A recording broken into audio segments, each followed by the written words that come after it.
kanan karena di sini ada museum tsunami.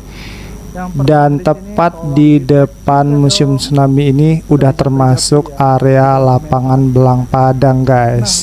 Nah, itu lapangan belang Padangnya ya.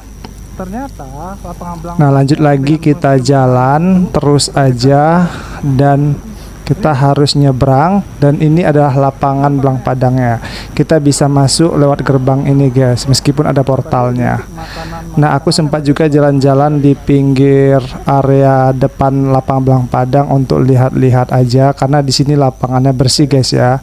Nah, dan inilah pesawat yang ingin kita lihat monumennya. Jadi pesawat ini adalah pesawat Selawah RI-001 yang menjadi cikal bakal pesawat yang dibeli oleh rakyat Aceh. Dan ini pesawat jenisnya Dakota DC-3. Dan pesawat ini dulu digunakan